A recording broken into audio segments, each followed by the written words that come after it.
Hello, everyone. My name is Jamarl Thomas. I am your host. This is the Progressive Soapbox. I don't typically do shows on Sunday, but we didn't get the opportunity to do a patron appreciation show today. My wife wasn't necessarily feeling all that good. And beyond her not feeling all that good, I have a show, Fault Lines, on Tuesday, which means I'm going to be out of the studio for that particular day. So I wanted to get a few shows in tonight. The one I want to talk about before I start the other shows is one that I've been paying attention to for the past week because I've been enthralled in this very specific issue, and I kind of want to talk about it from the standpoint of the politics of it. The United States and China is in a trade war. Beforehand, I really wanted to say Trump and China is in a trade war, but I couldn't do that because, to be honest, it's both parties. This is bipartisan. Now, the intent that's being expressed here is being pushed through the lens of the Republican Party, in which case it's coming out as tariffs. But if you remember, the Obama administration was trying vigorously to push through the Trans-Pacific Partnership. The reason was to stop and curb the influence of China. The same intent is being expressed. It's just being expressed in different ways. It's being expressed in different ways. Now, these guys are in negotiations. And for the last week or so, I have breathlessly listened to commentators on business channels, especially on business channels who are with their hair on fires, but also just kind of on regular mainstream news, tell me over and over again that China reneged, China pulled out, China, changed the wording in the documents and sent it back, and Trump had no choice but to blow up and pull himself out of the deal. These guys tell me continuously that Donald Trump is an outright liar and lies through his teeth, and I actually agree with him on that. And mind you, in the tweet itself, to which he said that the tariffs were being paid by the Chinese, he was lying or being disingenuous even in that tweet, meaning the tweet announcing the action that he took place was a lie. But on this, he's being completely honest. Two people or two groups that are in a negotiation where billions of dollars is at stake, meaning they have a huge amount at stake in this particular negotiation. One side comes out and says the other guy cheated, and the media just runs with it. Now, yes, it's the U.S. media, and yes, they're compliant when it comes to issues of foreign policy. Whatever the United States government pushes in regards to foreign policy, often media goes with that angle. But this is a bit rich. It's not so much that I think that it's impossible for what took place, meaning it is very possible that the Chinese did change something in the document or change their minds. I'm saying we don't know that. We don't know that as an absolute, nor do we know the exact context to which that took place. That's kind of my only point with this. Be agnostic in regards to the information that's coming out. Both sides have every incentive in the world to game the space. And the space in this case, particularly within the United States, includes media, public support.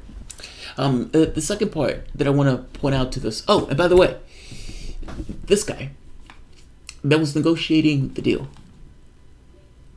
Let's see if I can blow this up. Liu He, right here. Affable looking gentleman. He's been demoted. Now, I want to put forth a competing narrative to what the media is putting forth, with something that I think may make a little bit more sense as opposed to the nasty Chinese or the cheating Chinese, this narrative, this caricature that's being put forth in the United States media on this. Is it possible? Is it possible to any degree that's possible? I would make the point of saying people need to watch Brexit for the American audience. It is self-serving of me to say that, but I'm saying it for a reason. One of the things that you learn in negotiations is that nothing is agreed upon until everything is agreed upon. Maybe until that negotiation is signed with my stamp or my name on it, nothing is agreed upon. That is somewhat of a known negotiating thing. The gentleman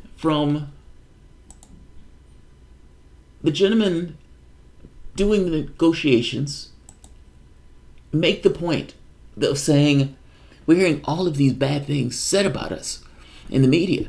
And he says, look, fact of the matter is, this is a negotiation. It's not one side dictate all. Is it possible that this gentleman, who essentially was a negotiator at one point, negotiated things that the Chinese government couldn't give or refused to give?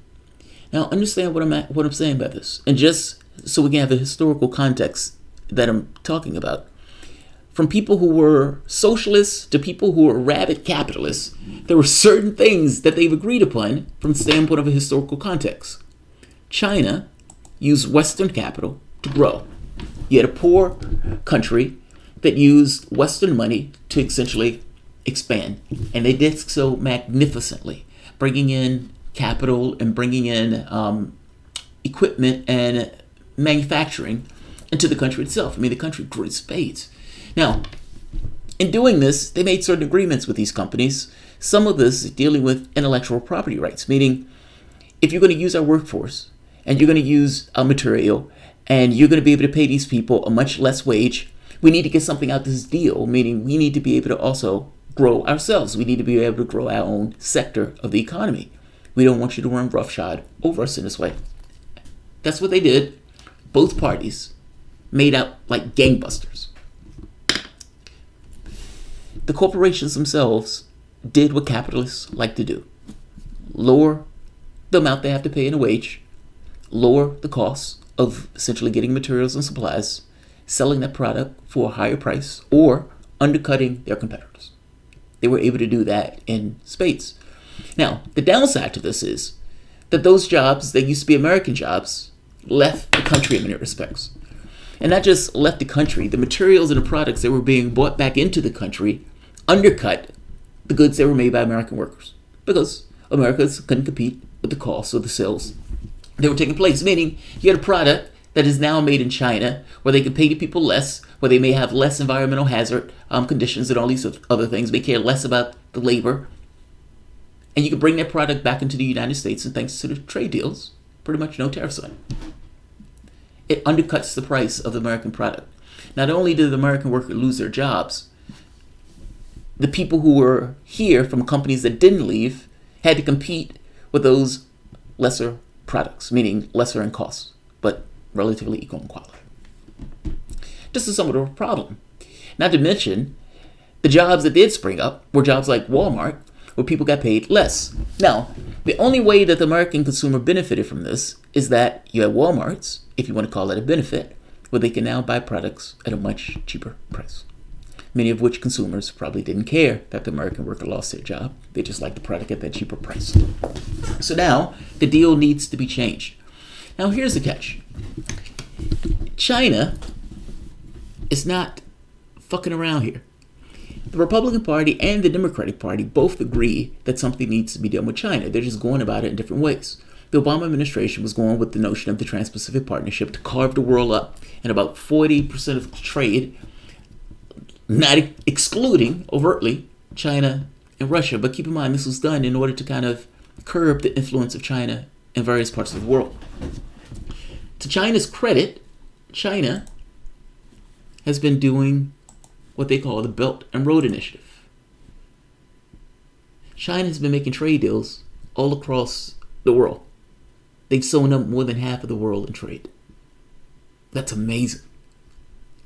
Also, we need to understand that depending upon how you view it, the Chinese economy may be more than the US economy, or less, depending on how you do it, but they have 3 times our population. At the current rate, yes, of course, at some point, they will surpass our economy, not where, when you're looking at it a particular way, they will surpass our economy, especially from the standpoint of output.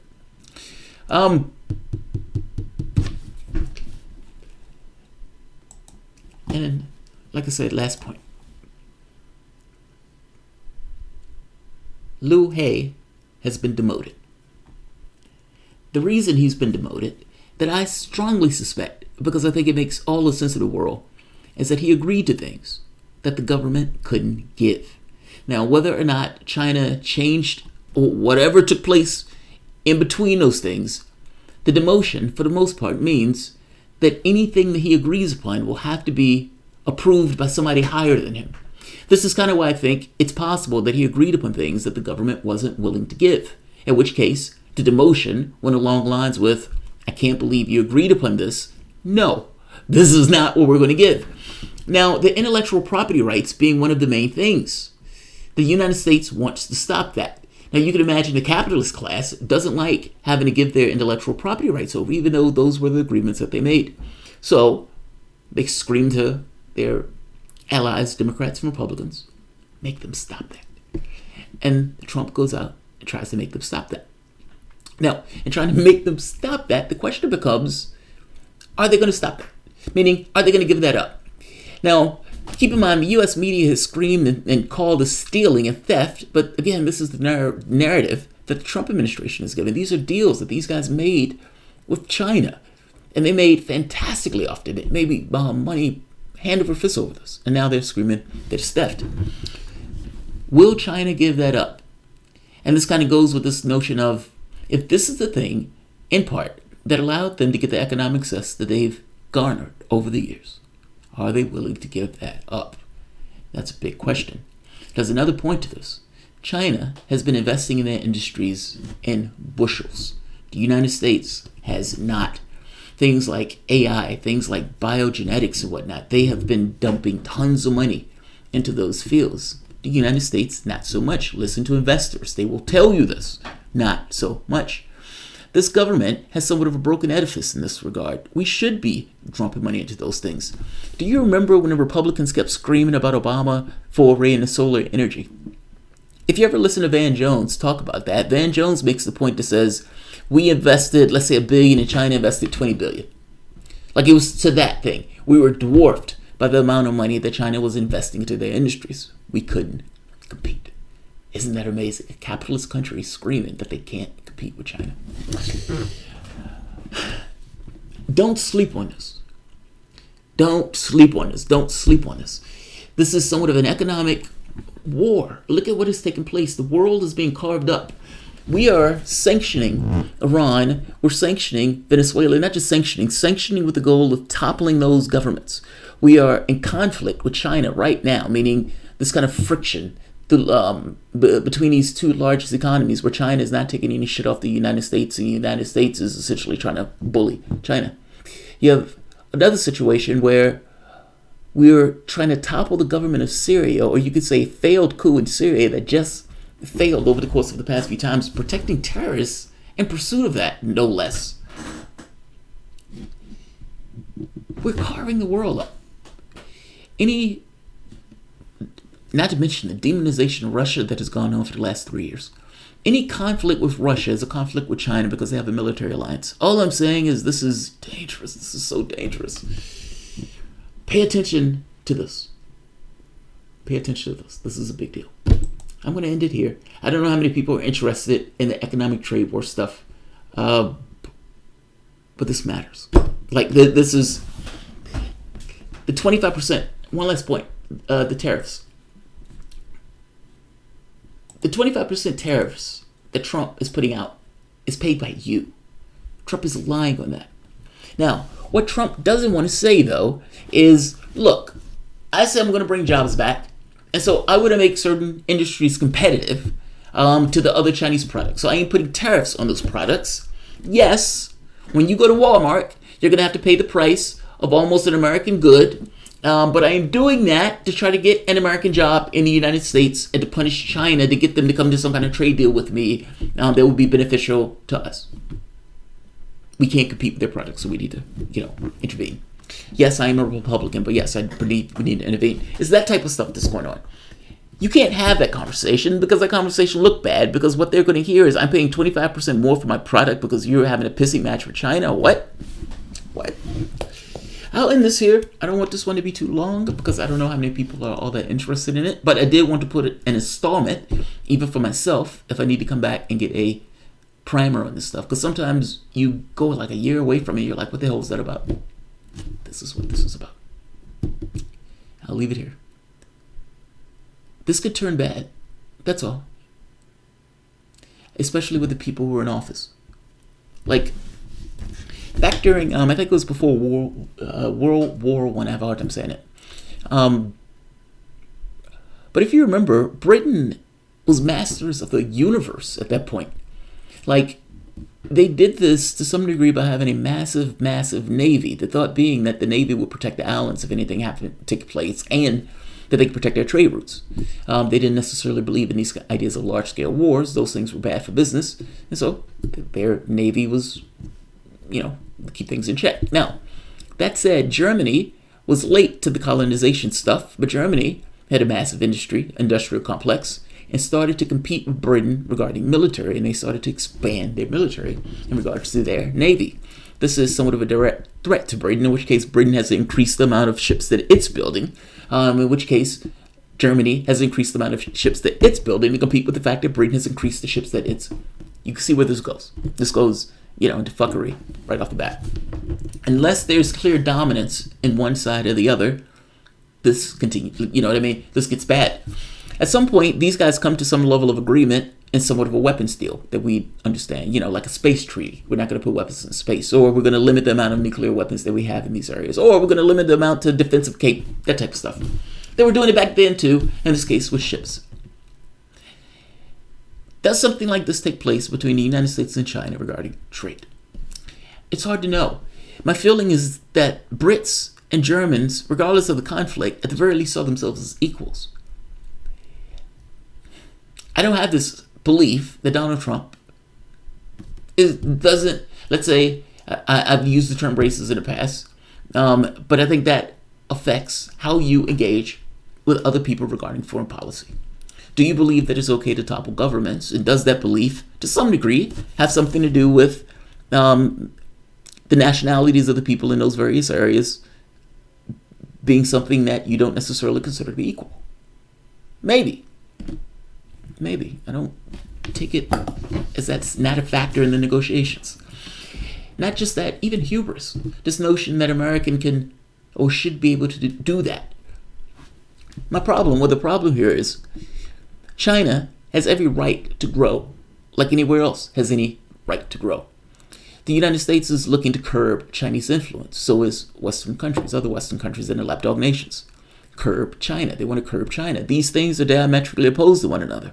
One country seeing as their right, just like any other country's right to expand, and this other countries that want to oppose that right to expand. They're in opposition.